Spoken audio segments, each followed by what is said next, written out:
Descubre nuestra programación y prepárate para ver mucho más. Más puntos de vista, más deporte, más series, más arte y ciencia, más música y cine, más documentales, más entretención para grandes y chicos. Descubre UChile TV, donde todas las verdades se tocan.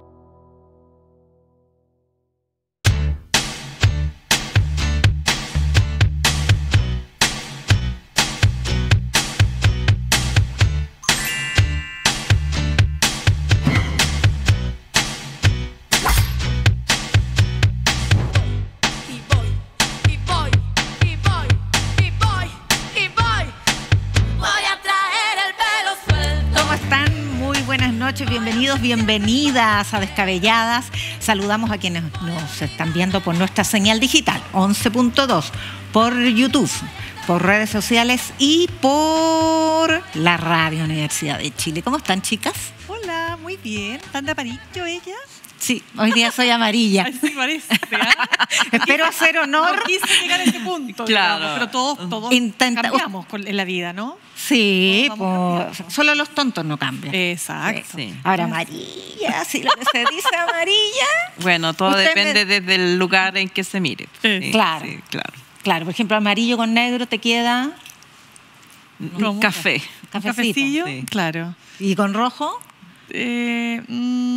Sería como medio con rojo, el arte, rosado, ya listo. El arte no es un lo rosado, nuestro. por ahí.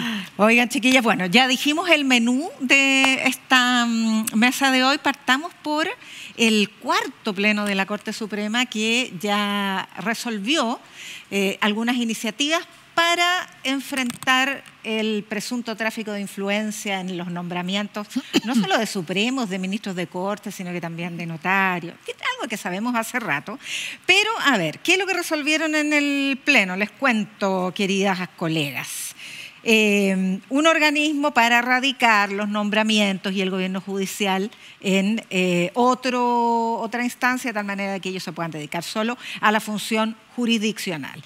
También redactar un código de ética y establecer una mesa de trabajo para que haya más transparencia en los concursos. Y además designaron una vocera, María Soledad Melo. ¿Se acuerdan que la vocera era Ángela Vivanco? A ver, Alejandra.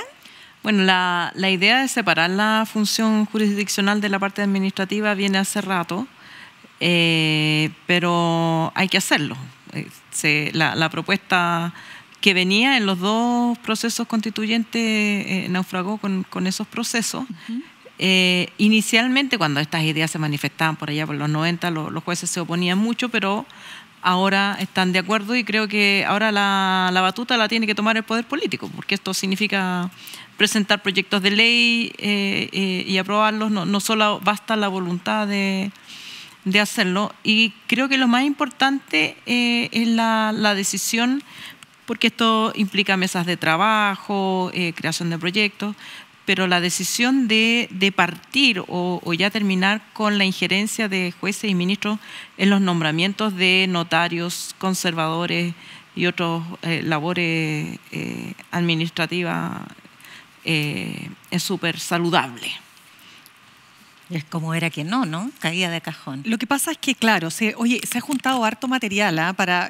¿Cuántos plenos lleva ya? Este es el cuarto. Este es el cuarto pleno. Pero este ya trae una declaración pública, totalmente. Una posición Es que era oficial. Que no, pues. Era que no, sí, gracias. Y yo creo que en esto, fíjate, uno tiene que dar gracias de que todavía, y espero que por siempre tengamos un periodismo que es capaz en Chile de revelar este tipo de cosas que algunos quisieran que no se conocieran, porque claro que es chocante que los involucrados se vean en un chat donde tú te comunicas, ¿no es cierto?, de forma muy coloquial. En algunos momentos, o sea, en algunos de los chats que se han revelado hay cosas súper que te llaman a cuestionarte. Por ejemplo, Mario Desbordes ahora se querella contra el Instituto de Derechos Humanos, ya vamos a hablar de eso, pero fíjate que revisando, yo sé que a él le molesta mucho el tema de que se hayan filtrado estos chats en su conversación con el ex juez de la Corte de Apelaciones, tanto de Santiago como de Copiapó, Juan Antonio Poblete, que está en prisión preventiva, pero cuando No, y esto en relación a la elección de la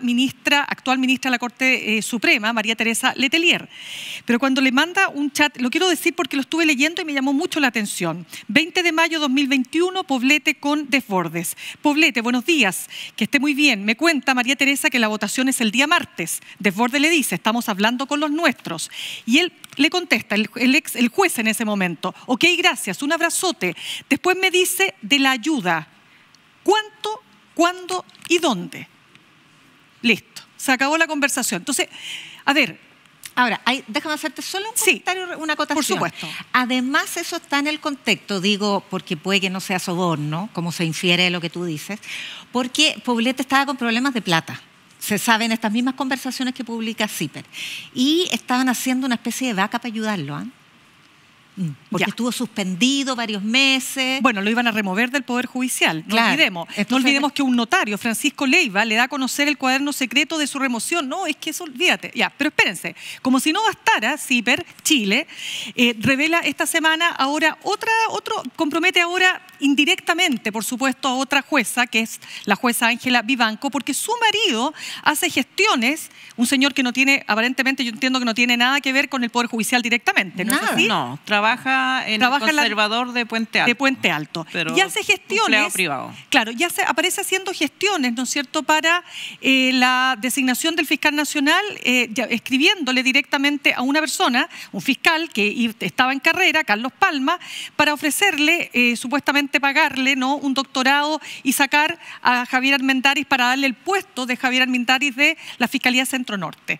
Entonces uno se pregunta, bueno, ¿por qué un señor que no tiene nada que ver con el Poder Judicial, salvo que su esposa es ni más ni menos que una ministra de la Corte Suprema, hace gestiones de ese tipo? Entonces, ¿cómo no va a haber un cuarto pleno? O sea, esto lo importante obligaba, ¿no? de ese pantallazo es que Palma, el fiscal claro, que aparece en la conversación, se lo reenvía a Luis Hermosilla.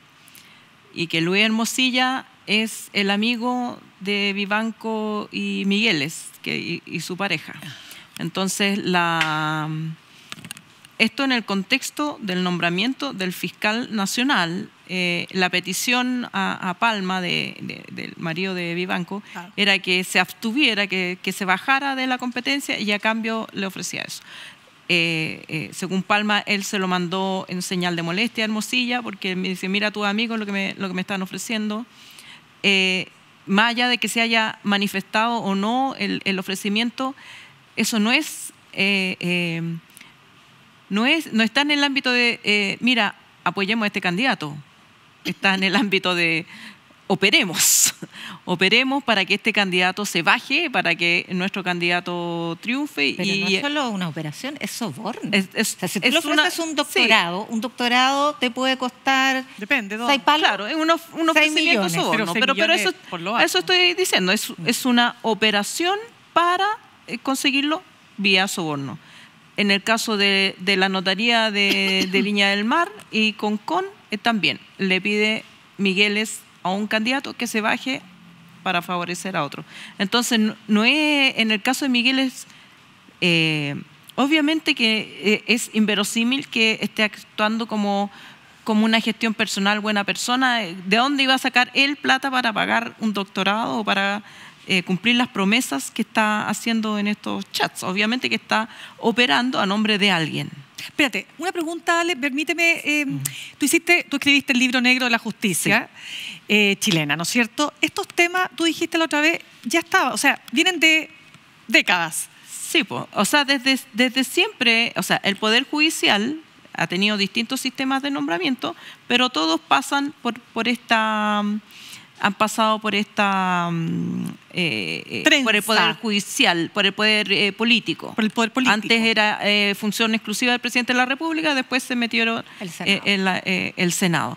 Pero la jurisdicción o la tutela del Poder Judicial sobre notarías, conservadores y archiveros, que son funciones privadas, negocios muy lucrativos, siempre ha sido un boliche de los ministros, siempre. O sea, y esos son cortes de apelaciones, ellos reparten. Y de hecho en el libro negro se contaba un notario que recibía cheques Iba a un ministro, le decía, oye, por favor, cámbiame este cheque. Y por supuesto que ese notario no cobraba el cheque. Era una manera encubierta de cobrar soborno. Pues yo te nombro notario, después, pucha, ¿me puedes cambiar este cheque de 3 millones? El notario le pasaba los 3 millones y metía el cheque en una caja fuerte. Porque obviamente que son favores que se van a devolver. O sea, ¿cuál es la función jurisdiccional o de materia jurídica que tiene para el nombramiento de un notario? Ninguna. La única es que no hay ningún requisito especial, que sea abogado. Y amigo de... Volvemos al problema, Ale, de que todo esto lo permite la norma. O sea, salvo que haya pagos que son sobornos o solicitudes de fallos con los contenidos de los fallos, esto está establecido en la ley, en la Constitución, y la norma lo permite. Y no lo más allá cada vez que aparecen casos, no, digamos, hay escándalo en el tiempo del Libro Negro, o sea, que no es una comisión de ética, pero eso estaba preguntando yo, pero esa comisión de ética existía. Es interesante la incorporación del tercer poder del Estado en los nombramientos, cuando entra al Senado. Y digo porque la misma le hizo una entrevista a Davor Jarasi, que fue decano de Derecho de la Universidad de Chile, y él dice, bueno, cuando entró el Senado todo se echó a perder. Antes estaba bien. Cuando entró los políticos, la política, decía él. Claro, porque en el Senado ocurre lo que ocurre en el Senado con todos los nombramientos de órganos independientes del Estado, que son varios. Contralor, fiscal, todos los consejos del CERVEL, del INDH, de todo. Empiezan los balances, los equilibrios, que antes eran muy sencillos, porque era uno tú y uno yo, estaba binominalizado. Ahora se supone que se complejizó, yo no he visto que nombren a ninguno, o sí había nombramientos de la tercera fuerza que entra, pero todo eso es relativamente razonable si es que hay una base de mérito en el inicio. El punto es, ¿qué pasa cuando esto se transforma en tráfico de influencia? O sea, significa que yo intercambio el favor, como tú bien lo estableces, Alejandra, o presiono, coacciono para pedir una decisión. Y ahí es cuando entra, y me parece interesante que lo conversemos también, la querella del INDH, que ha sido tan vilipendiada porque politiza en la medida en que está involucrando a Mario Desbordes, pero en realidad no era ese el objetivo del INDH, no le importa Desbordes, lo que le importa es María Teresa Letelier. Pero lo menciona 30 veces, entonces tanto como que no le importe. Sí, porque es esa conversación, ese WhatsApp, el que permite establecer que María Teresa Letelier fue nombrada con una serie de favores vinculados a la política directamente y que por lo tanto ha fallado y va a fallar en materias de derechos humanos con una parcialidad que está en duda. Eso es lo que quiere establecer el INDH. Ahora, recuerden que Desbordes se querelló ayer y dijo unas cosas brutales. O sea, dijo que ellos al hacer esta querella, torcieron grotescamente el sentido y alcance del tipo penal de tráfico de influencia, porque la querella es contra quien resulte responsable de tráfico de influencia, no contra Desbordes, dejando en evidencia la existencia de espurios móviles subyacentes a su decisión. O sea, es una querella que además de argumentos jurídicos hace un intento de enlodar la autonomía del INDH con, además, el complemento que le ayuda bastante de que hubo oposición de parte de los consejeros de la derecha en el consejo del INDH. Porque ese es un consejo que también es cuoteado. Claro. Ojo. Así es. Y también tiene varios nombramientos que se dan en el Senado, no en la Corte Suprema. Pero mira, hay un punto que yo recojo de lo que se ha discutido respecto de la acción del INDH y que yo creo que es importante atender, porque cuando tú no tienes mayoría, o sea, cuando tú tienes, digamos, un instituto, en este caso, una entidad como esta, quebrada, uno tiene que preguntarse si vale la pena la acción judicial. ¿Por qué? Porque la Fiscalía ya se había querellado de oficio. O sea, ya había una acción judicial para determinar si es que acá, en estos chats, hay o no tráfico de influencia y, por qué no, otros delitos, ¿no es cierto? Como soborno. Podemos decir que aquí se pueden configurar varios delitos. Entonces, era necesario que apareciera el INDH querellándose por las razones que ha explicado Consuelo Contreras, su directora, lo que tú quieras, pero que el debido proceso es un elemento fundamental de los derechos humanos. Y acá dice en una columna que escribió, el debido proceso se pone en cuestionamiento, ¿no es cierto? Porque ¿qué debido proceso puede haber si vemos acá favores que nos paga, entre comillas, no dice eso? Sí, es la imparcialidad de los jueces. Pero la imparcialidad de los jueces. Entonces la pregunta es, ¿era necesario? Quizás no era necesario que el Pero mira, vemos el componente académico, que es bueno para evaluar este tipo de decisiones. El abogado penalista, que es doctor en Derecho Procesal, Cristian Riego, también hizo una columna y él defiende la postura e interpreta jurídicamente la norma que crea al INDH y sus atribuciones y sostiene con fundamentación académica, nosotras no somos abogadas como para juzgar el aspecto técnico de esto, y lo defiende, y no estamos hablando de un ultraizquierdista. O sea, igual el debate jurídico académico respecto de si es pertinente o no ya quedó superado por el hecho de que la querella se acogió a tramitación. Entonces, la querella del instituto. Claro, se acogió a tramitación y por lo tanto serán los tribunales y en esa sede se va a determinar ya no si el INDH tiene facultades, porque al acogerla a tramitación ya la causa se resuelve ese problema. No, porque pasa que genera el ruido que estamos nosotros conversando. Se genera desde fuera. Que hay una acción política, dice Mario Desbordes. Claro, pero es lo mismo que pasa en otros casos. La persona denunciada puede decir aquí hay una conspiración o acción política o una interpretación, pero ese debate es interesante antes de. Yo creo que ya, digamos, queda para la academia o queda para el juicio o queda, también hay que ver qué va a pasar con la querella que presentó Desbordes, cuál va a ser la tramitación que se va a hacer, porque aquí hay querella confrontada. Pero respecto del tráfico de influencia, yo creo que el problema es que hay un sistema de nombramientos en el que participa el Senado y que, por supuesto, ha complejizado el nombramiento inicial. Antes solamente había que hacer esa mano con el ministro de Justicia y el presidente de la República, sea quien fuere. En el caso de la dictadura, toda la Corte Suprema, casi toda, 17 de 21 ministros, cuando asumen la democracia, todos nombrados por Pinochet y algunos con unos méritos bastante discutibles. Al entrar el Senado y hacer estas reformas, se complejizó, entraron más actores y se hizo más difícil obtener un nombramiento, pero tiene el problema no es que participe el Senado, sino que tiene poder de veto, sino que el quórum que hay que alcanzar. Entonces ahí es donde exige una mayor articulación política para obtener un nombramiento. Exacto. ¿Significa esto que todos los ministros que están en la Corte Suprema le van a estar pagando el favor a un sector político? Yo no lo creo. Esta misma Corte Suprema en la que estableció que las ISAPRES tenían que pagar los montos y si fuera, digamos, por articulación política, probablemente no hubieran emitido su fallo, no hubieran emitido fallos en derechos humanos, digamos, que han mantenido la jurisprudencia de que la ley de amnistía no corre, etc. Sí.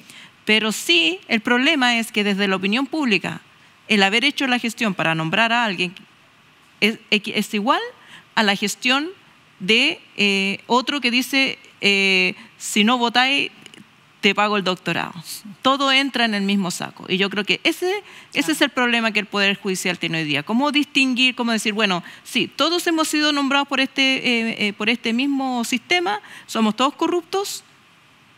Y yo creo que el Poder quiere decir que no. Pero ¿cómo lo hace? O sea, ya no hay salida. Yo creo que ya no hay salida, ya no se puede hacer la distinción entre un magistrado que se sometió al sistema de nombramiento, que fue electo, y que no paga favores, con otro que a lo mejor con el mismo sistema sí paga favores o se las arregla para nombrar notarios o que hace lo que el sistema le permite. Yo creo que es el momento ya de cambiar el sistema de nombramiento. ¿Cuál es el problema con este momento de cambiar el sistema? Que se abren ventanas de oportunidad cada vez que se generan estos hitos comunicacionales. El problema es que estamos haciendo una verdadera, o tendríamos que empezar a hacer una verdadera reforma constitucional o nueva constitución por goteo, porque así como se nos vino este problema de los déficits en el sistema de nombramiento de ministros, jueces, notarios, y que la Corte Suprema requiere la creación de otro organismo que lo establecieron las dos propuestas constitucionales, tanto de la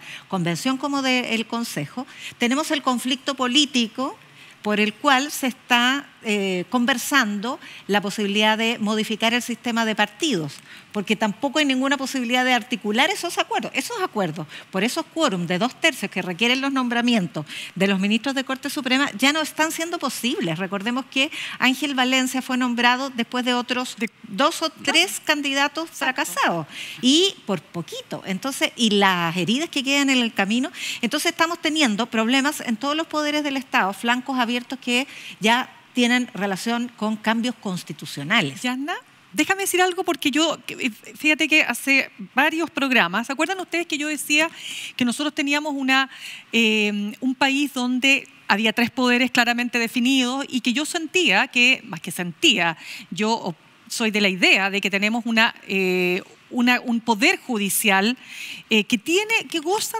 de cierta independencia, de independencia más bien, pese a estos hechos que por supuesto lo ponen en entredicho. Y luego leía que este organismo que se encarga de analizar el estado de los estados de derecho en el mundo, World Justice Project, de 142 países, nosotros estamos en el lugar 33. Estamos solo debajo de Uruguay y de Costa Rica. Entonces tampoco estamos en el peor de los mundos. Esos son indicadores de percepción. Está bien, pero no están midiendo cuánta corrupción hay, cuántos casos. Pero es que no, pues, también, porque de hecho estábamos en el lugar 25. Entonces, conversaba con el... Pero te insisto, son encuestas de percepción de la ciudadanía respecto al nivel de corrupción que existe o no. No son encuestas, o sea, sí, no son estudios con indicadores de niveles de corrupción en función, por ejemplo, de denuncias judiciales. Pero tú sabes que según este estudio, digamos este organismo, el Estado de Derecho ha disminuido en el 59% de los países analizados.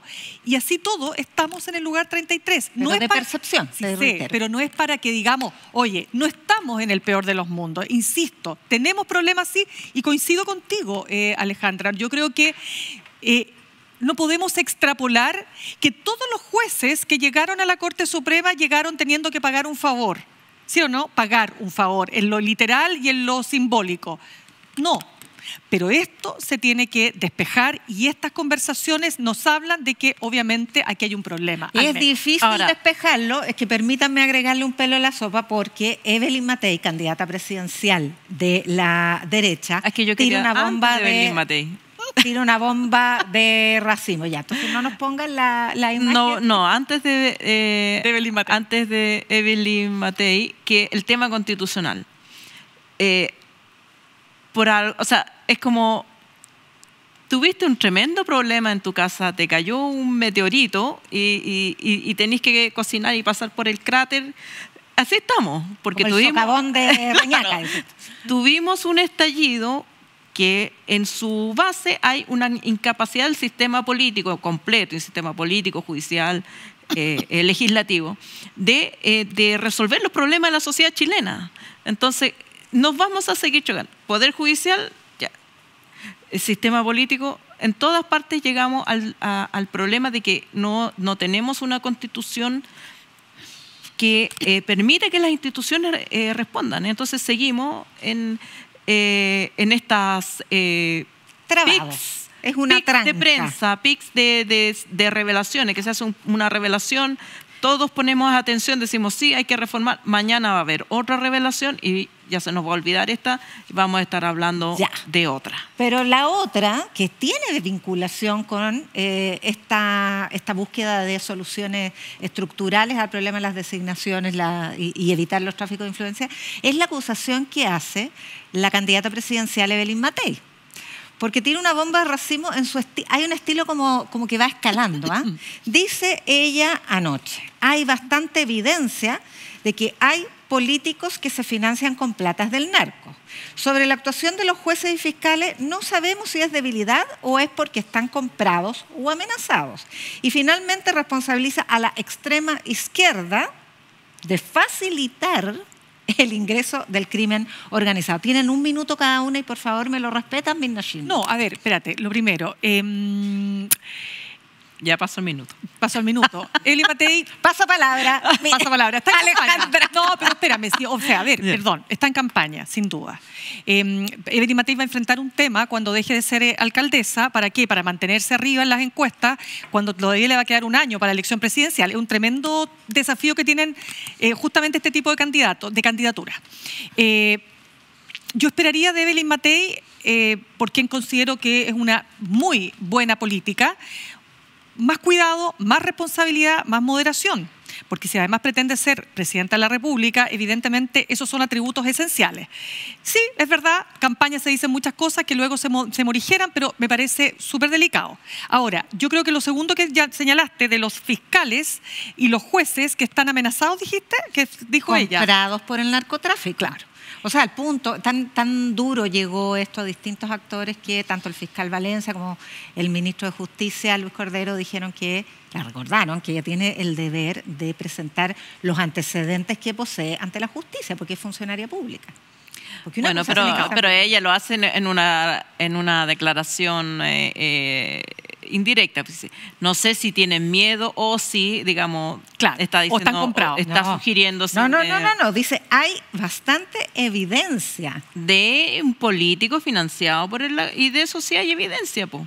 Es que ese es el punto sí, principal, conocemos al menos una campaña de un alcalde donde hubo... Aguilera. Miguel Ángel Aguilera. Sí, ya, entonces pero, Ramón. La otra parte de los fiscales que no está diciendo ahí que están financiados, está diciendo no sé si tienen miedo. O sea, igual hay una redacción estridente, pero en cada faceta se cuida el límite. Y yo creo que obviamente que apareció Carter en el horizonte, entonces necesita gritar más fuerte. Ese es un muy buen punto, porque lo de Carter la ha empujado. La empuja más.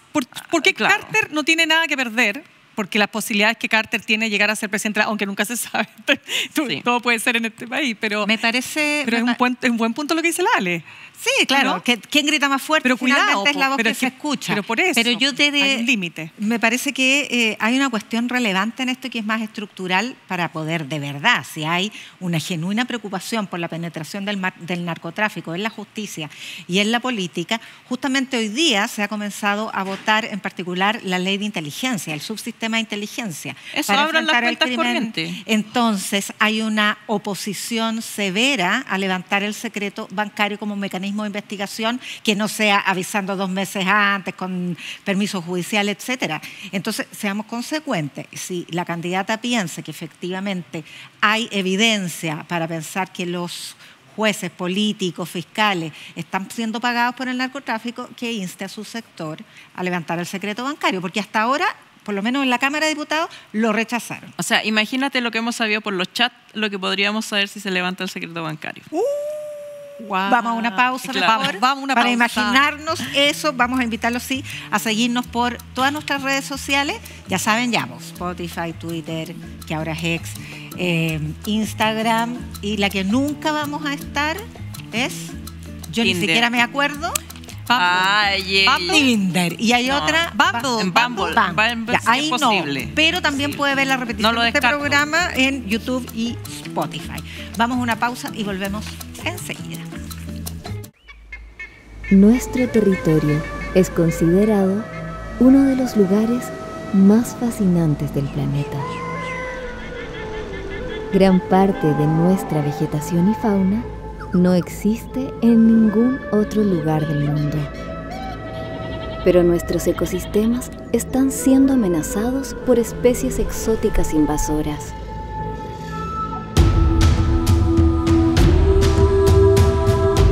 El mayor desafío que enfrenta la humanidad es la preservación de la biosfera, la recuperación y mantención de los ecosistemas que la componen, nuestras especies, los territorios y sus habitantes.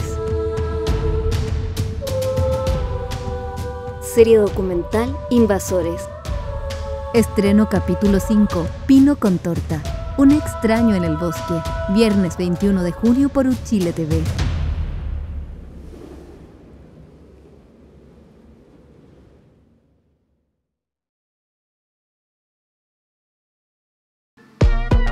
En nuestro programa Futuro de Esplendor, nuestras invitadas y nuestros invitados vienen aquí, se sientan y nos cuentan cómo son. Lo que me representa que soy del norte. Soy bastante leal. Y soy coqueto. Soy llorona. No soy de ningún partido político. Soy súper estricta también. Soy muy sensible. Sagitario, ascendente Acuario y luna en Piscis. Paso mucho en cama. Y nos traen regalos. Mira, este es mi regalo. Fósforos. Sale mi cara, dice culona. Es una versión joven mía. Yo lo tengo colgado al lado de mi cama hace 20 y tantos años. Más que nada conversamos y cuestionamos el estado de las cosas. Hemos hablado de la muerte, de la familia, y hoy día vamos a hablar de la belleza. ¡Que pase prensa, por favor! ¡Elenia! ¡Ay, no! ¡Me muero! Un hitazo de las redes sociales, de YouTube, como el cuestionario sin pena. Seguimos bailando a la vuelta. ¿Quién ganó el capítulo del amor? Futuro Esplendor. Todos los lunes a las 22 horas por UChile TV. Y como dice nuestra querida Natalia Valdebenito... Y usted ya entró en esta adicción. Bienvenida, chicas. Qué difícil es ser millonario. Yo pensaba que esto no iba a resultar. ¡Resultó! ¿Cómo están las reinas de la noche? Estamos de vuelta en Descabelladas con estas grandes colegas, compañeras de panel, periodistas y chasconas. No, hoy día están bien peinadas. Tú estás menos chascona que nosotros. Y estoy amarilla, ¿no? Muy amarilla. ¿Cómo me han encontrado? ¿Voy en la línea? Bueno, antes de entrar al nuevo tema quiero No, pero invitar. Amarilla, el trofeo de la semana pasada. Porque la universidad. por nuestra opinión de la...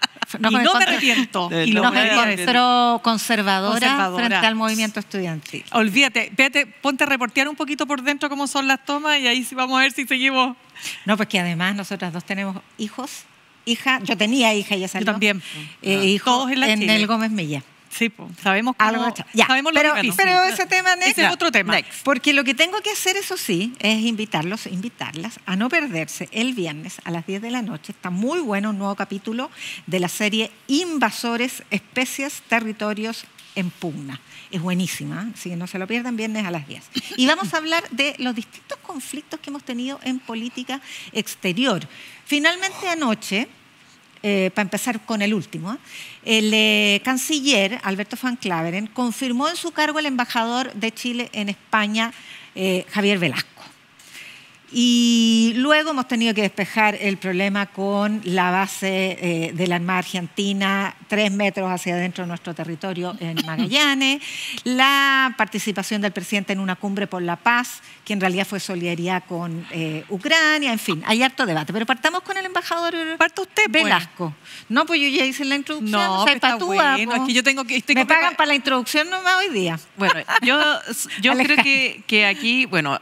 Las evaluaciones las han hecho todos, han salido todos los ex cancilleres, diplomáticos y todo, así que creo que distintas personas toman distintos partidos al respecto, aunque es más o menos unánime el reproche al descuido, por lo menos, cierta desprolijidad del embajador. Si había que no sacarlo ya de otro debate, pero yo soy de la escuela en que mi mamá fue profesora mía. ¿Ya? Y mi mamá me ponía puros 4, porque yo era su hija. Entonces ella aunque yo me resentía y no me ponía el 7, porque ella tenía que demostrarle a la demás alumna que no había ningún trato preferencial. Sin conflicto de interés. Exacto. Pero era más dura contigo. Era más dura conmigo. Mira. Entonces, como yo soy de esa escuela, yo creo que el presidente tiene que operarse del embajador, tiene que hacer la pérdida de este embajador que es su amigo. Entonces, aunque fuera excelente, magnífico, que aquí todo ha sido un equívoco y que nadie, digamos, que él no ha cometido ningún error y que en el fondo lo están mirando mal porque es el amigo del presidente, bueno, es el amigo del presidente. Entonces, no debe estar en ese cargo. Esa es mi opinión. Más allá de los errores o no, de si es cierto, si es justo o no es justo. Si lo dijo como lo dijo. Es el amigo del presidente y siempre va a ser leído así. Tiene, por lo tanto, un estándar más alto, dices tú. O no debiera... ¿Qué es lo que pasó? Claro, o no debiera estar ahí. ¿Qué es lo que pasó? Porque esto se ha ido desarrollando en distintos capítulos, como una teleserie. El diario El País de España, estando el presidente en gira, no en España, sino que en Alemania, Francia, Suiza y Suecia, titula: Chile intenta seducir al sector de defensa español ante el deterioro de sus relaciones con Israel.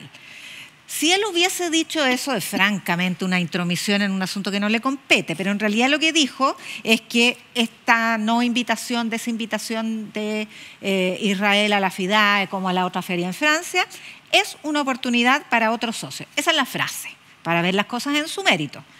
El tema de la amistad, que es el que se ha puesto como al centro de esto, que tú lo mencionas, Alejandra, a mí me parece que sí, evidentemente es un asunto que tiene que ver con mayor conflicto de interés y que debiera elevar el estándar más bien por lealtad. Pero evidentemente que se ha explotado políticamente para insistir en la idea de la falta de idoneidad o de competencia o de experiencia para desempeñar el cargo, y eso, a la luz de la evaluación que ha hecho el canciller Alberto Van Claveren, no ha ocurrido. O sea, el embajador tiene que tener buenas relaciones con los españoles, no con la oposición de Chile. Y aparentemente la evaluación que existe es que con los españoles sí ha desarrollado un buen trabajo diplomático. Independientemente de eso, es evidente que él se ha convertido en un problema para el presidente, en un problema para el gobierno, porque no lo quieren, porque es pesado, porque come langosta, porque se saca fotos con los pies de la novia. Da lo mismo. En un auto que puede ser fiscal, supongo. Y que puede ser todo eso injusto. A mí en particular me parece que son cuestiones bastante forzadas. Ahora, todas juntas ya dejan de serlo. Pero independiente de eso, un embajador no está para poner problemas a su gobierno. Absolutamente. No hay más que discutir si es justo, si es injusto. No. Claro, eso es lo que voy yo. Es más allá de si justo o no justo, es como estamos en un proyecto político, está lesionado el jugador. Exacto. Pero mira, quiero ir a un punto que se mencionaba el fin de semana, digamos, académico, Daniel Mansuy, en una columna de opinión en El Mercurio, hacía mención un poco a este rol que está jugando Van Claveren, ¿no es cierto? Alberto Van Claveren, el canciller, como que es disminuido, como que está opacado, como que...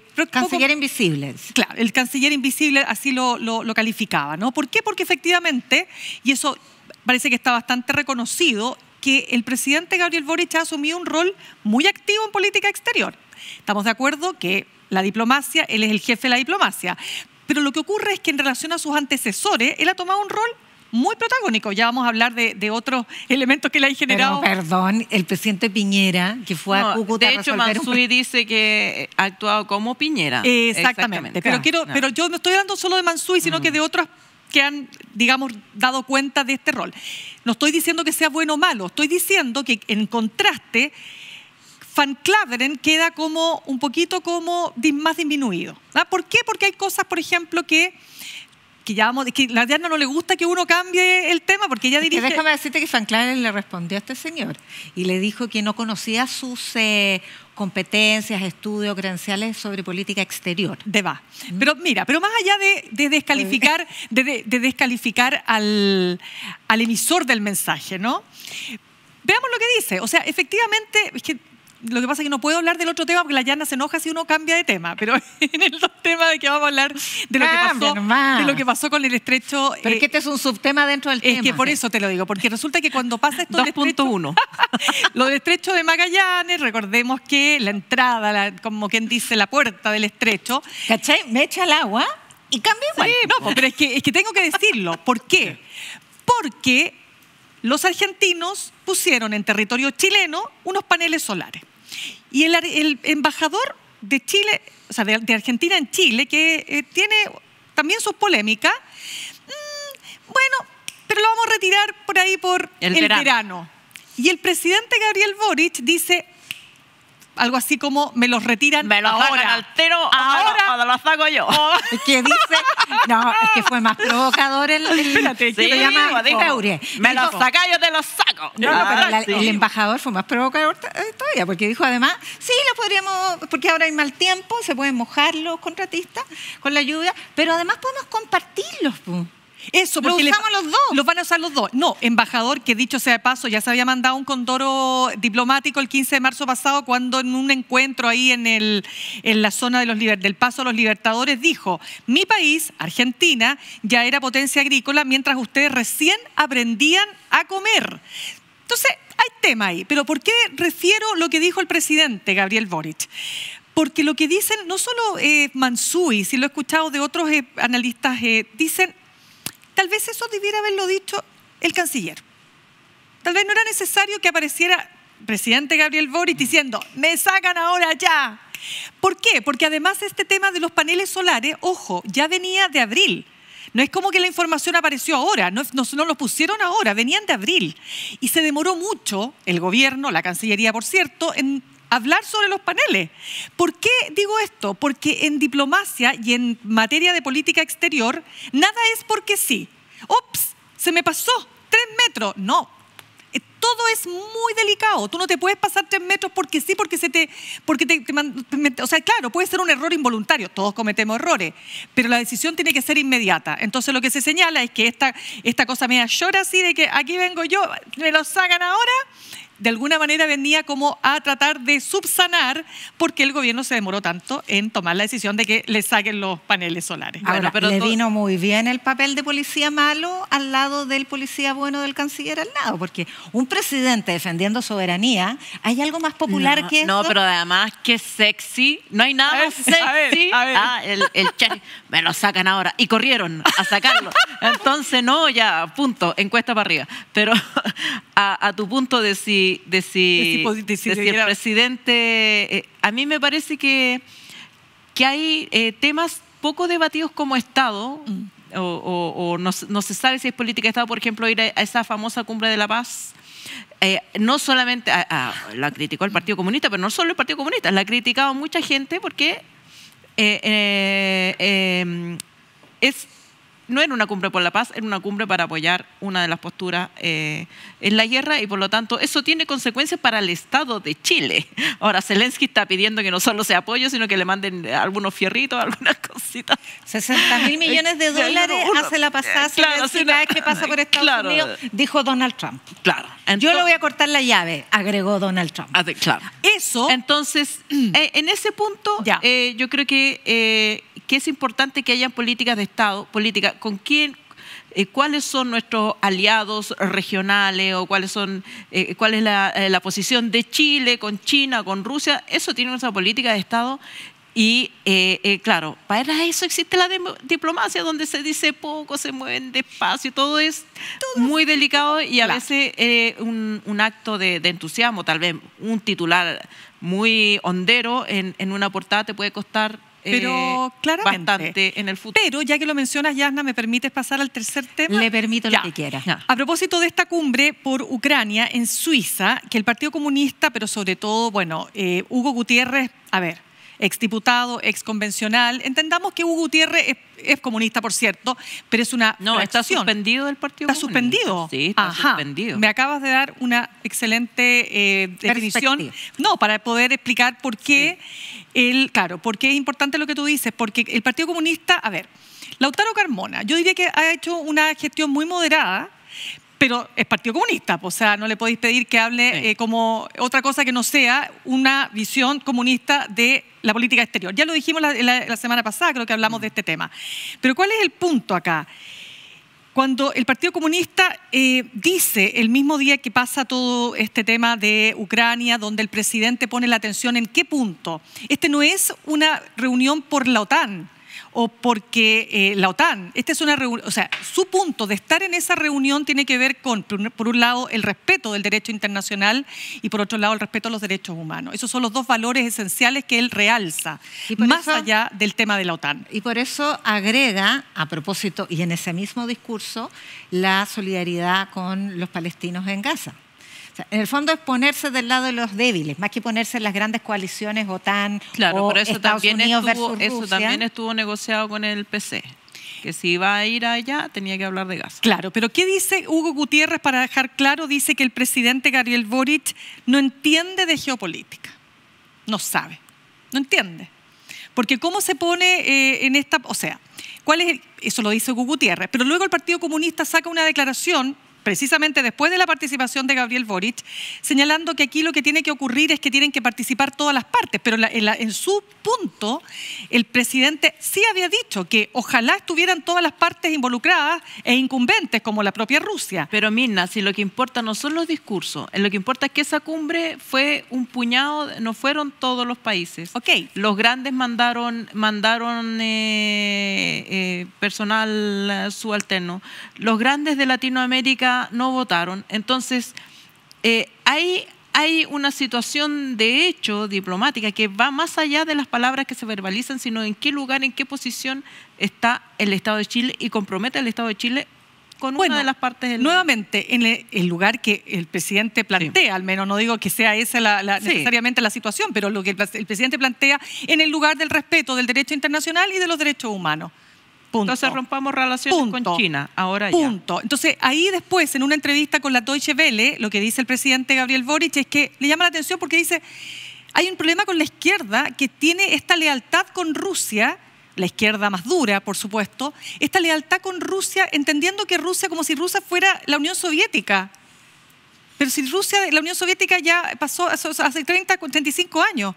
Esta es una Rusia donde un señor llamado Putin, que además tiene en su libro de cabecera a Iván Ilich, o Ilin, que es un monárquico conservador, un tipo que abrazó el fascismo en su minuto.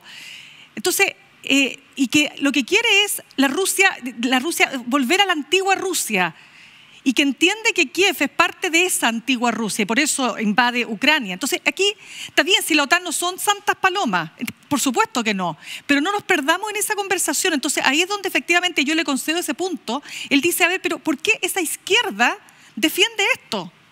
O sea, defiende a un hombre como Putin. ¿Por qué defiendes eso? Entonces, claro, está todo este tema antiimperialista. ¿Pero antiimperialista qué? Antiimperialismo norteamericano. ¿Y qué pasa con los otros imperios? Sí, pero, pero ese no es el tema en debate, porque el tema en debate es si el Estado de Chile debe comprometerse con esa postura, porque en un debate público podemos tener un debate que participa posición A, B, C, D, y todos van a tener buenos argumentos para estar pro o en contra o neutral. Y eso es indiferente, porque no es la persona, no es Gabriel Boric el que define la política del Estado de Chile, la política exterior. Hay una política, hay distintas visiones que se tienen. A ver, si me permiten, yo creo que hay dos ejes por los cuales definir la política exterior que pueden avanzar paralelamente, complementariamente, contradictoriamente, y uno es una convicción respecto a determinada temática que hoy día es muy relevante, y son los derechos humanos, y por lo tanto tú te colocas donde está el débil siendo atacado, Ucrania, Gaza. Y otra es la conveniencia geopolítica de tu propio país, que tiene otras consideraciones, no solamente la de los principios. Y es lo que ha pasado históricamente con China, por ejemplo. En China no hay nadie que no considere que viola los derechos humanos, pero todos se quedan callados y le besan ni que sea imperio, ni que sea dice imperialista, que es nada. Ese no es el tema, digamos, y nuestro primer socio comercial, por lo demás. Ya no es Estados Unidos. Claro. Pero yo quería volver al tema del cual Mirna arbitrariamente y con mucha injusticia, como la caracteriza, me sacó. Exacto. Porque yo estuve anoche leyendo el libro blanco de la defensa argentina hasta las 5 de la mañana y no puedo ya, pero siga, pues mi abundante conocimiento. Esto es dinámico. Esto es dinámico. De los paneles. De los paneles de Magallanes, porque no, es que es un punto que sobre todo para los militares en Chile es muy importante, y bueno, si lo han dicho ellos, sino que me lo haya estudiado de verdad. Pero Argentina tiene una pretensión bioceánica, porque es un país bioceánico, lo considera en el Libro Blanco parte de su identidad cultural, ontológica. Somos un país bioceánico. ¿Y eso qué significa? Además de la coexistencia en 12 océanos, en alguna parte de la Patagonia, donde solamente allí quedaron algunos conflictos limítrofes no resueltos. De los 24 que había, se han resuelto 22, sino que además significa tener control sobre la boca occidental del Estrecho de Magallanes. El Estrecho de Magallanes es una ruta estratégica para la navegación, sobre todo en un contexto en que el Canal de Panamá, que cumple la misma función de conectar dos océanos, está sufriendo una amenaza de sequía que podría eliminarlo como estrecho naviero. Esa misma plataforma continental que los sitúa en la boca del Estrecho de Magallanes y que los pone, ellos se definen en el Libro Blanco como co-administradores del Estrecho de Magallanes. Una cuestión que para la defensa chilena y para los intereses geopolíticos es el infierno propiamente tal. Y que, bueno, afortunadamente hay tratados que mantienen congelado eso. Pero además ellos han hecho esta plataforma antártica. que además le mete ese otro territorio a esta sopa de problemas.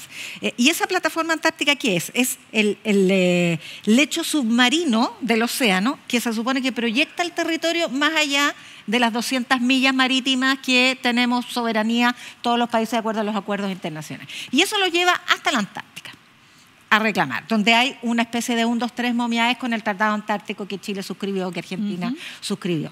Pero también respecto de la Antártica hay una perspectiva de mediano plazo de que se va a revisar.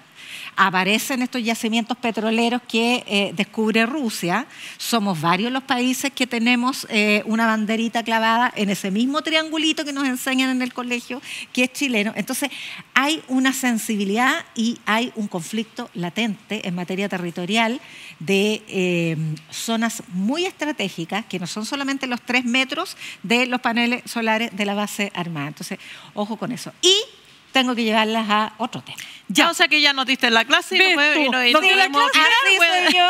No, pero está privilegio, privilegio pero es que tuvo conductor. cargada la pauta a lo internacional, pues, Ninda. Sí. Ya. Entonces, usted vamos sabe a la parte que si más usted gana, dolorosa. La si luz. usted paga más el o menos bolsillo, el 80.000 No. pesos de tarifa eléctrica, que la misma debe pagar como 200.000, pero bueno. Es que si no paga consume más todo. o menos 80.000 hoy día de tarifa eléctrica, va a terminar pagando 146.000. No, basta. Porque el 1 de julio entra De en aquí vigencia a la nueva ley. 2025, porque esto va a ser por tramos. Sí. Pero te van a buena pegar el precisión. guatacazo al tiro de un 30%. Sí. Al Porque tiro. entra en vigencia la nueva ley que permite ponerse al día respecto al congelamiento de tarifas establecido en el estallido social. ¿Y qué ha significado una deuda con las eléctricas? Y que se renovó después Con la pandemia. ¿Y qué ha significado una deuda del Estado de Chile con las empresas eléctricas de 6.000 millones de dólares? Horrible. Y que corre tarifa cada minuto que pasa y que usted prende la luz o prende la calefacción eléctrica. Pero mira, es que aquí hay varios temas porque yo pensaba, había otra alternativa, porque esto ustedes saben que se congelan las tarifas. El año 2019 estábamos en estallido social, después viene la pandemia. Pero dime, ¿había otra alternativa? Estaba difícil. O sea, imagínate en un plena pandemia o después, ¿no? El gobierno Piñera estaba con un montón de dificultades, de qué sé yo, de popularidad, etcétera. Imagínate, además, se acabó la fiesta a pagar. No, se fue dilatando. Pero sí. Bueno. No, solamente para termina cerrar. Solo para cerrar. Y una cosa que a mí me parece súper fuerte esto, porque va a tener, ya lo dijo la presidenta del Banco Central, va a tener implicancia en la inflación, de todas maneras. Pero fíjense ustedes que hubo un proyecto de ley que si no hubiese habido una ley, pero que si no hubiese habido esa ley, ese proyecto de ley que se tramitó y que se promulgó, el alza ya no sería de 30-40%, sería de 150%. ¿Cómo te verías? Bueno, que para ser justos, este alza considera un subsidio que es lo que se tramitó en este proyecto de ley que entra en vigencia. Y es un subsidio para más o menos 1 millón de ciudadanos en las familias más desposeídas de usuarios. Cada usuario tiene pueden ser más personas. Exactamente. 1 millón de hogares, perdón, Sí, involucra a 3 hogares, millones de exacto. personas, que son los hogares más desposeídos. Entonces, el punto es que eso se legisló y se propuso un subsidio de mayor cobertura. Y fue la derecha la que se opuso, no a ampliar la cobertura, por supuesto, sino que a financiar esa ampliación. Porque la idea era financiarlo con el impuesto verde. Y votaron en contra. Y hoy día son los mismos que están pidiendo que no, que se aumente el subsidio, que se amplíe la cobertura, porque esto es un problema, particularmente que es en julio, en pleno invierno. Ya. Y yo creo que hay un problema que es previo, que es la manera en que nuestro sistema eléctrico funciona. Hay tres insumos que van en la cuenta. Uno es la producción de energía, otro es la transmisión de la energía y otro es la distribución a los hogares. Y tenemos un sistema como un sistema regulado, en que las dos primeras partes están reguladas y el Estado el que dice estos precios. Y también hay contratos para la producción de energía y todo eso que se hace de manera muy técnica, con equipos técnicos, todo eso redunda en el costo de energía que todos pagamos, que es alto comparado en la región no tan alto comparado con la OCDE, pero somos un país pobre. Esto lo que demuestra es que somos un país pobre y que no tenemos ni siquiera recursos suficientes para que el Estado, porque ¿cómo se soluciona esto en otras partes? Con subsidio. Porque la energía está cara, es caro, en todas esas partes, como saques la cuenta, te va a salir caro. Hay también una discusión en el sector de cómo se podrían hacer cosas para que hubiera efectivamente mayor competencia y valores más bajos, pero eso no está ni siquiera en el debate político. Por lo tanto, esta deuda hay que pagarla y la van a pagar los consumidores. Ese millón... Pero si la deuda es de los consumidores. O sea, nos congelaron las tarifas. Como es de los consumidores, en Chile todo. Y ahí igual se establece... bueno, porque ese es otro problema. Sí. No, si bueno, yo no estoy reclamando la justicia del sistema, pero es... La deuda se genera en dólares con intereses, tanto locales como los intereses al dólar en Estados Unidos, y las personas reciben sueldos en pesos. Y que no suben los sueldos. Y que no suben los sueldos y no se reajustan. Entonces, evidentemente... Pero el sueldo mínimo va a llegar a 500.000 pesos ahora en julio. Digamos, el Estado podría tomar la decisión de subvencionar a un número mayor de personas y de establecer sistemas más amables del subsidio, porque este subsidio hay que postular cada 6 meses, meterse a la web, estar en el registro de hogares. Por eso te digo, si el proyecto de ley consideraba un subsidio más potente, pero requiere financiamiento, si el fisco está hasta aquí. Si no pero que estoy tratando de ir al punto de fondo, porque el punto de fondo es que políticamente esto es un tremendo problema, porque va a subir mucho la luz y el subsidio obviamente que no va a alcanzar así como está establecido, y el alza de la luz va a significar que encima van a subir las cosas, porque va a impactar en el IPC.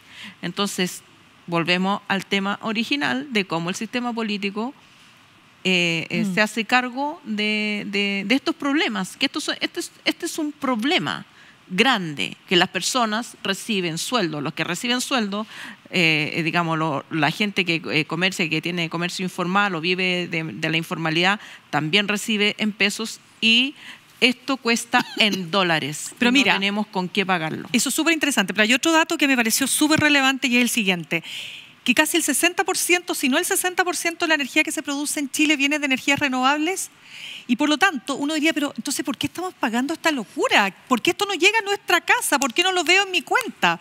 Porque el problema, y de ese total, el 30% de esa energía se pierde porque no hay cómo almacenarla. ¿Y cuál es el problema que hay? La famosa transmisión, porque lo que tú dijiste, están los generadoras, están las transmisiones, las transmisoras, y están las distribuidoras, ¿no es cierto?, que son las que llegan directamente a su casa. Pero resulta que la transmisión está el problema, y hay una carretera que se pretende tener lista por ahí por el 25-26, que se llama, si no me equivoco, Lo Aguirre, exactamente, la línea, que es como la ruta 5 de la electricidad, pero no va a estar lista, porque ahí hay todo otro entramado, ¿te fijas? Entonces, quizás ¿para cuándo vamos a poder eso no es solo tener los beneficios de la energía renovable? No es solo subsidio, que es un componente fundamental donde el Estado tiene que intervenir, pero también la cuenta de luz que a ti te llega a la casa tiene un 70% de costo de la energía misma, intrínseca, exacto, un 10% de la transmisión y un 20% de la distribución. Yo tenía así se distribuye tu cuenta y su cuenta. Es que vimos la misma minuta. Ya. Pero tenemos que ir a una pausa porque al regreso vamos a estar en nuestro espacio de conversación con la abogada María Inés Horvitz, ex consejera del Consejo de Defensa del Estado, profesora de Derecho Penal de la Universidad de Chile, y tenemos muchísimos temas, algunos que ya hemos tocado y que nos interesa consultarlos también con ella, temas muy candentes para conversar con esta tremenda abogada. Recuerda seguirnos y hacernos comentarios en nuestras redes sociales, y quédese en nuestra sintonía para nuestro espacio de conversación con María Inés Horvitz. ¿Cuál fue el último libro que leíste? ¿El disco que escuchaste o plato de comida que disfrutaste con todos tus sentidos? Te invitamos a disfrutar de esta temporada de Entusiastas en Cuestión de Gustos. Yo me acuerdo que iba en el avión leyendo Contra los hijos y pasaban las señoras al baño con los hijos. Me encantan las teorías contemporáneas, el pensamiento filosófico básicamente porque hace algo que el periodismo dejó, que es hacerse preguntas. Donde Antonella Esteves explora junto a diversas personalidades sus intereses poco conocidos, sus mundos creativos en torno a la literatura, la música y la gastronomía. En un ramo de periodismo narrativo nos hicieron leer a Truman Capote y para mí fue así como... reconocer las cicatrices, mostrarlas y vivir. Y no nos comimos la hojita de paja. No, se nos vamos a comer la hojita de paja. Cuestión de Gustos. No te pierdas Cuestión de Gustos. Todos los jueves a las 22 horas por las pantallas de UChile TV.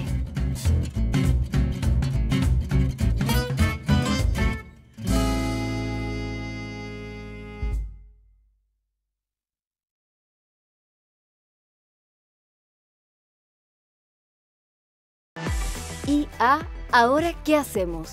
Conversaciones sobre los avances en ciencia, tecnología e innovación. ¿Qué es la inteligencia artificial y cuáles son sus implicaciones en nuestra vida? ¿Ahora qué hacemos? Todos los sábados a las 20:30 horas por UChile TV.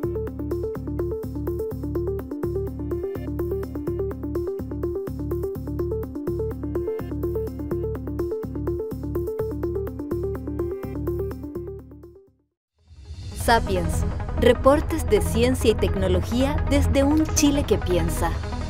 Nuestro territorio es un inmenso laboratorio y te invitamos a descubrirlo. Viaja junto a los mejores equipos científicos desde el interior de las células hasta las más lejanas galaxias. Medio ambiente, el cuidado de la naturaleza y los adelantos de la sociedad. El conocimiento y la innovación de hoy. Encuéntrate con Sapiens, reportes de ciencia y tecnología para un Chile que piensa. Todos los sábados a las 21 horas por UChile TV.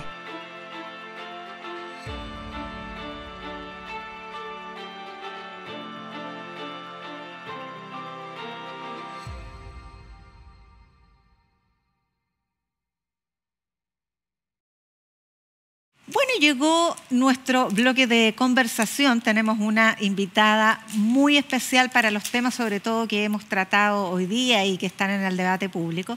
Ella es María Inés Horvitz, tremenda abogada, profesora de Derecho Penal y ex consejera del Consejo de Defensa del Estado. Así que bienvenida, María Inés.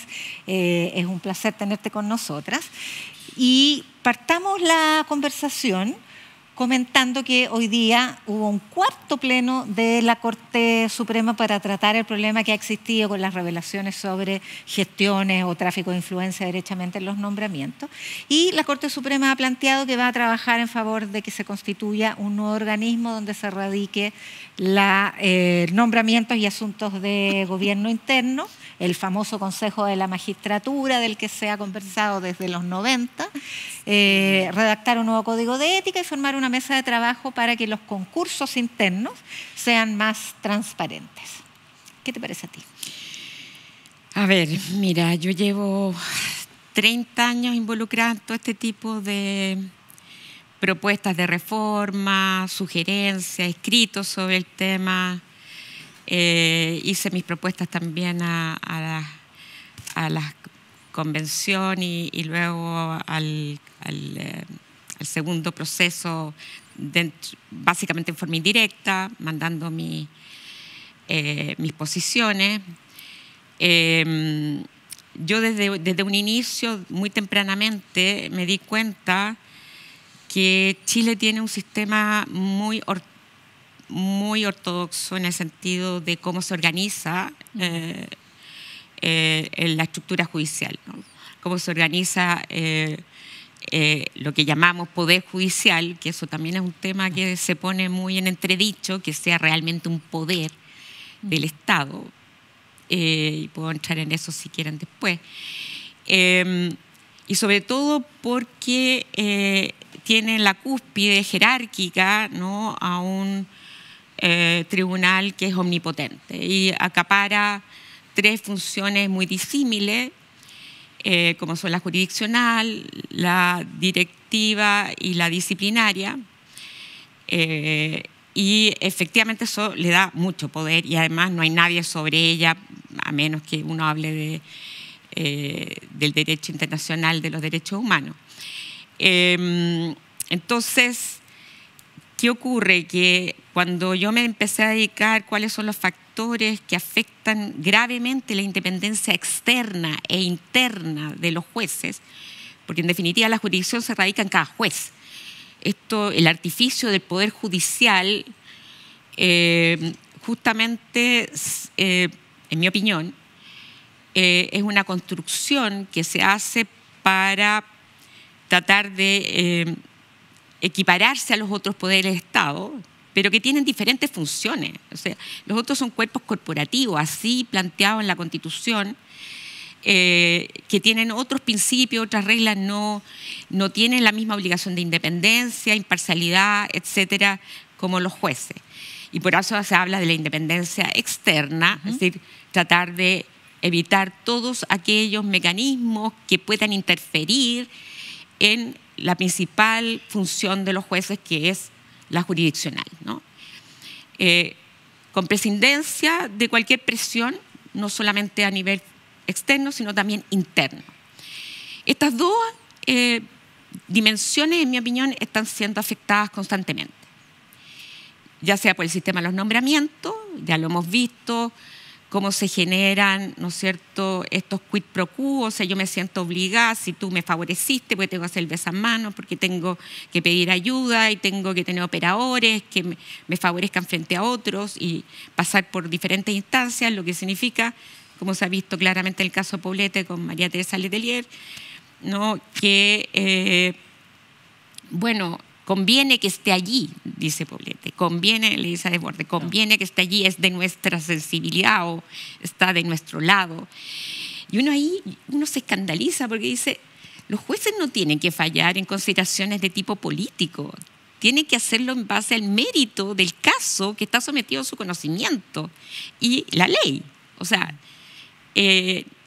eso es algo básico, ¿no?, ya desde el siglo XVIII en adelante, ¿no?, con toda la doctrina de la teoría de la separación de poder del Estado y ¿no?, la definición de cuáles son las funciones de cada uno de los poderes del Estado. La externa, a mi juicio, se ve afectada absolutamente por el sistema de nombramiento de los jueces. Y eso lo he visto toda la vida. En realidad no es algo nuevo. Yo creo que la gran diferencia es que ahora todo es más transparente y hay un reclamo ciudadano en orden a que no haya ningún tipo de poder opaco. O sea, desde las votaciones del Congreso, que tienen que aparecer quienes votaron por quién. Pero uno ve que en el Poder Judicial no se dan razones de por qué se pone o se incluye a alguien en una quina o en una terna. No se dan razones de por qué, tras breves 10 minutos, inmediatamente resuelven para candidatos a fiscal nacional en circunstancias que no hay criterios en virtud de los cuales ellos puedan ponderar de una manera más o menos homogénea, ¿no?, y que diga sentido. O sea, ¿qué fue lo que dijo fulano en relación a lo que dijo sutano? No hay tema donde uno pueda decir, bueno, aquí hubo diferencia. El examen consiste en esto. Exacto, claro. Esto es el examen, cada uno habla de lo que quiere. Y sorprendentemente, en forma casi inmediata, se designa, ¿no?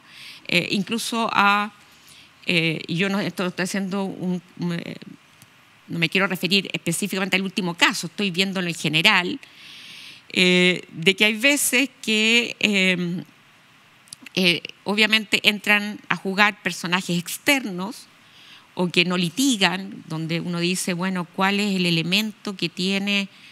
El marido de Ángela Vivanco, por ejemplo. Claro. ¿Qué rol juega? ¿Por qué? No, pero ahí es diferente, porque yo estoy hablando ya directamente de quienes dentro del Poder Judicial tienen la facultad o la atribución para confeccionar las quinas, ¿no? O las ternas. Es decir, tiene que ser con criterios básicamente técnicos. O sea, yo separo lo que es uno, la excelencia técnica, las cualidades, la trayectoria del juez, ¿no? Etcétera. Y otra es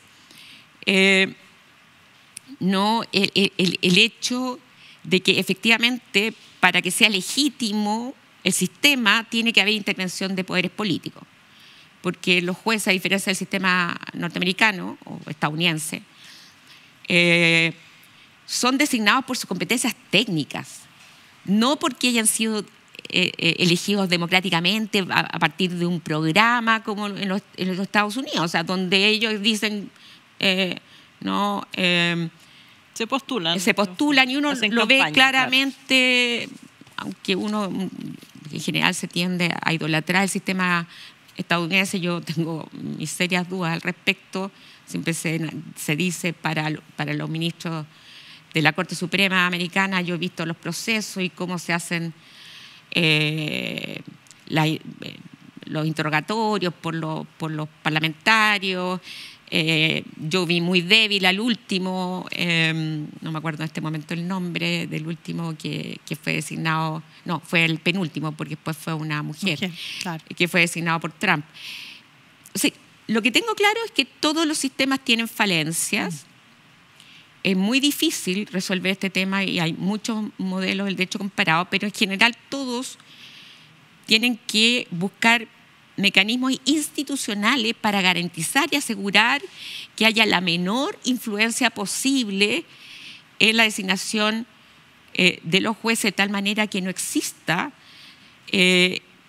como se ve en el tema de Letelier, que finalmente ayuda a Poblete y se consigue además votos para que lo manden a Copiapó, en circunstancias que tenía una serie de problemas internos gravísimos de no fallar causa y que debido a tráfico de influencias, estoy hablando en términos no penales, tráfico, es que ahí yo quiero hacer una aclaración respecto a lo que se dice cuando se dice tráfico de influencias.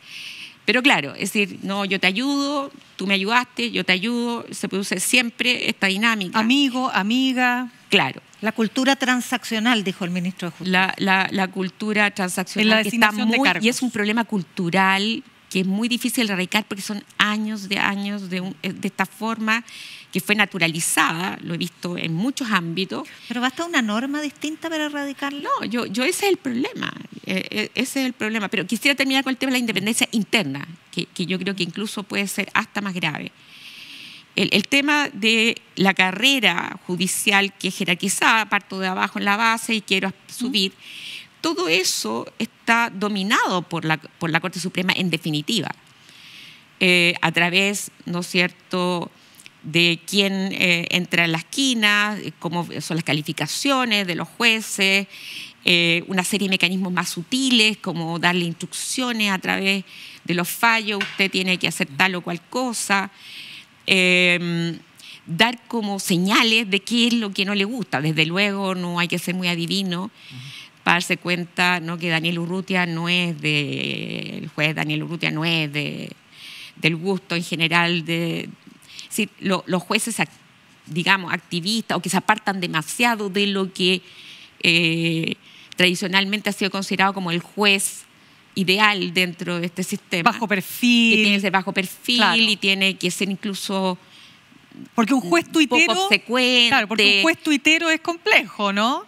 ¿Ah? Un juez tuitero sí, es complejo. Hay un tema de, efectivamente, yo creo que los jueces tienen un estándar mayor, claro, de exigencia porque te sobre expones, el resto, ¿o no? Absolutamente. Ya, pero hay otro, claro, ese punto. Pero yo a lo que voy es que lo que no puede seguir existiendo, y lo he dicho en todo lo escrito, es la Corte Suprema no puede acumular estas tres potestades, porque finalmente debiera ser el tribunal que en la cúspide debiera, en general en todos los sistemas comparados de nuestra cultura jurídica, hacer, ¿no es cierto?, uniformar la jurisprudencia de tal manera que genere seguridad jurídica y previsibilidad. O sea, yo ya sé cómo falla la Corte Suprema ¿no? Que hace ese trabajo que llamamos nomofiláctico, es decir, de decir aquí esta es la forma de interpretarla sin perjuicio de que después venga, no como el sistema de los precedentes en Estados Unidos,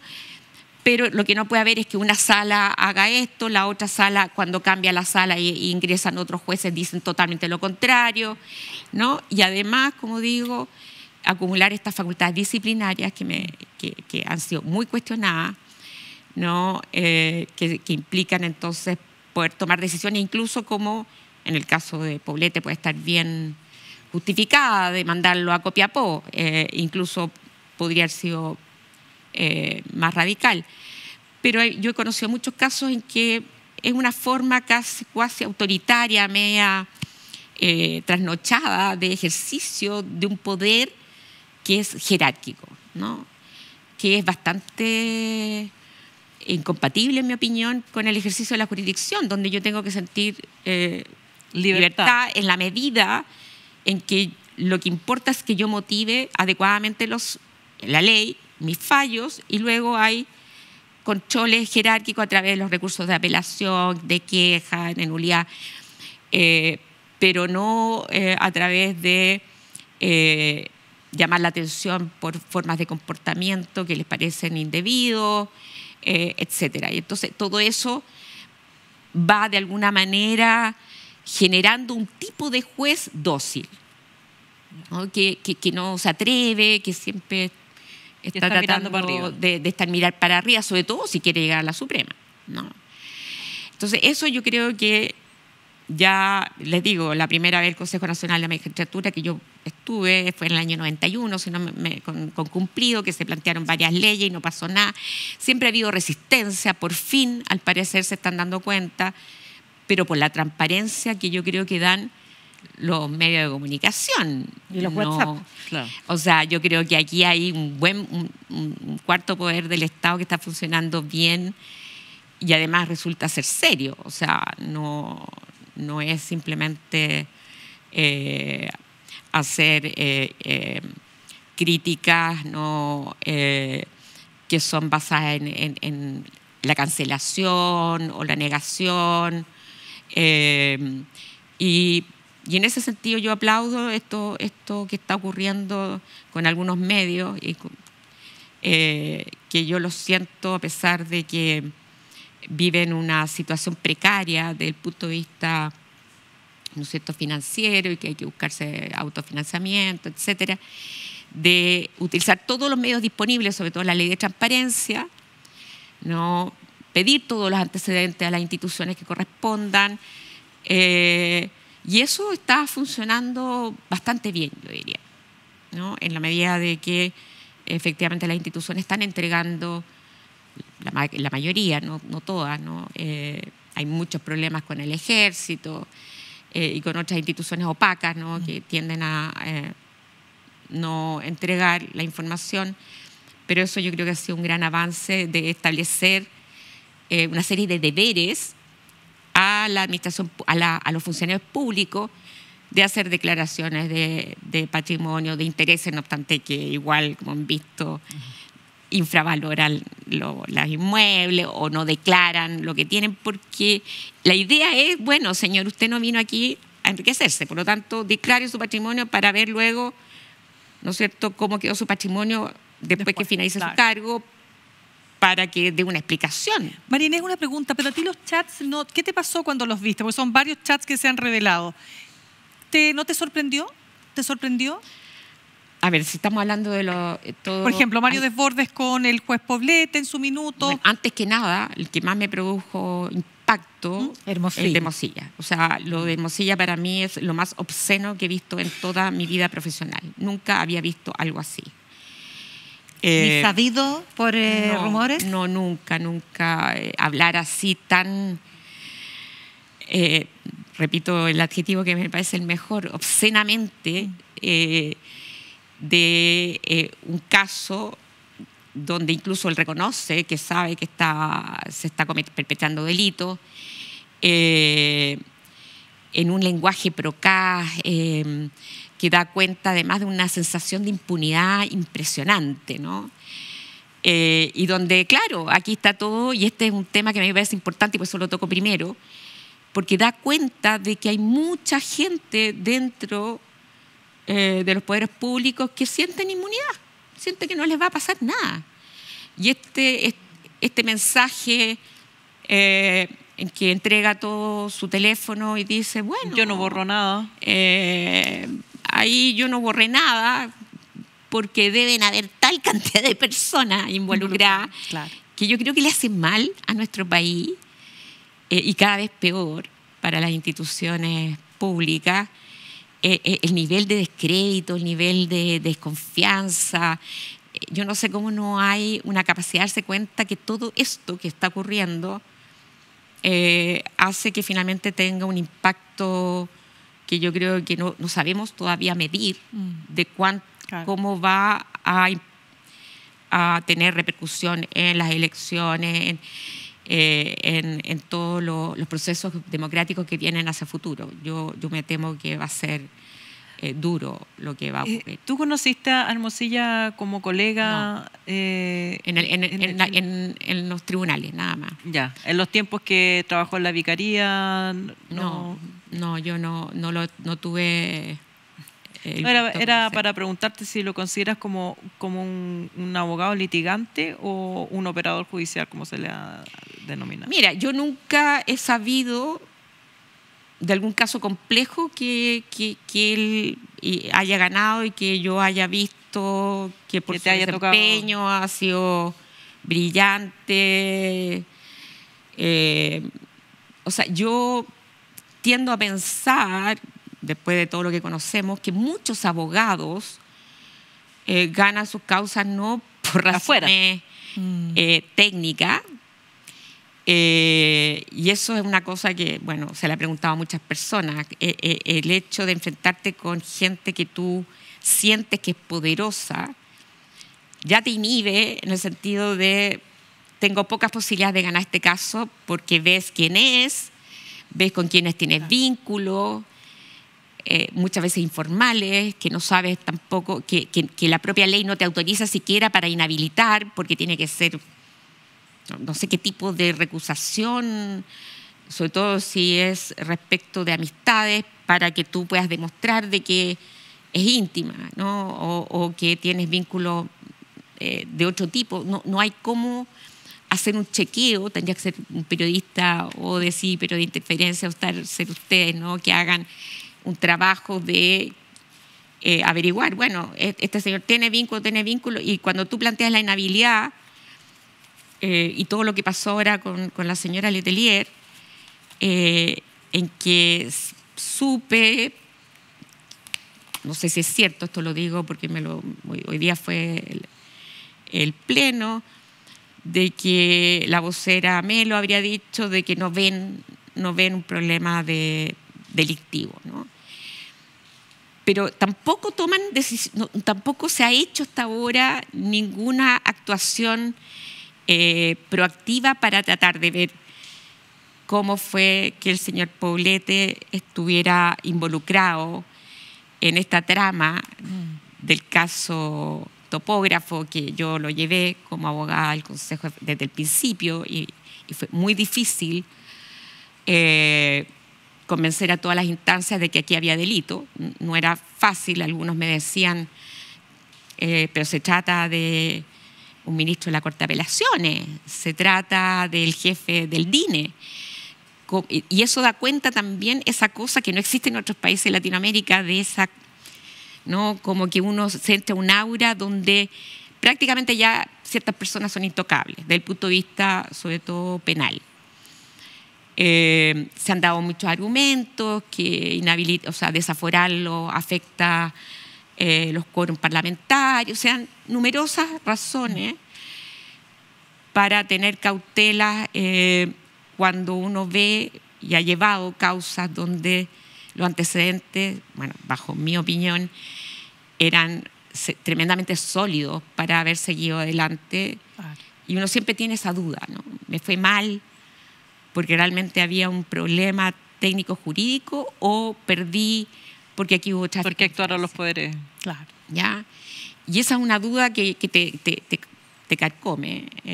Y ahora se instala otra duda, María Inés, y es el narcotráfico, la corrupción a través de la cual el narcotráfico ya empieza a penetrar poderes del Estado y por lo tanto fortalecerse aún más de lo que conocemos el crimen organizado.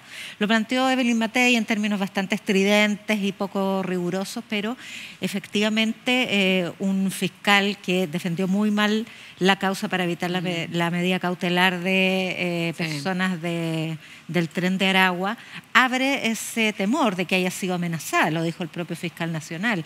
¿Qué rol o qué tan robusta está la institucionalidad del Estado para defenderse de tanta plata que permite corromper a sus... Bueno, eso me lleva, ya vimos algo del Poder Judicial. Yo he sido muy crítica de muchos problemas, estando desde el inicio en la reforma procesal penal con el Ministerio Público, ¿no? O sea, yo creo que ya llega el momento en que hay que hacer un recuento y una revisión de cómo han sido estos 20 y tantos años de implementación de la reforma.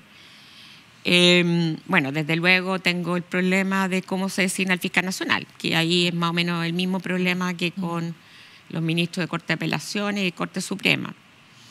El tema es que desde el principio se decidió por una razón que tenía que ver más con tratar de cambiar culturalmente la forma en que actuaban los jueces en los procesos penales, que era un sistema muy inquisitivo.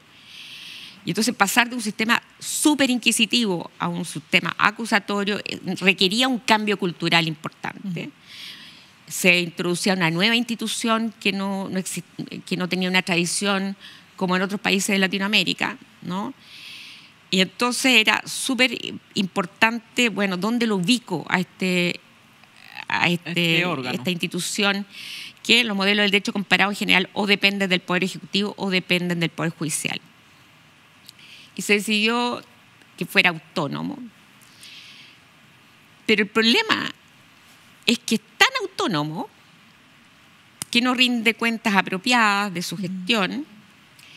Las cuentas públicas son, para mi gusto, y lo digo con responsabilidad, un chiste. Eso no es la idea que teníamos, o por lo menos los que trabajamos en este tema, de que fueran las cuentas públicas, sino que un órgano que tiene una dimensión política, que es política criminal, que nunca se entendió a sí mismo como un órgano político, porque no solamente, obviamente, lleva las causas o las investigaciones, sino que adopta un montón de decisiones discrecionales que tienen un fundamento político criminal.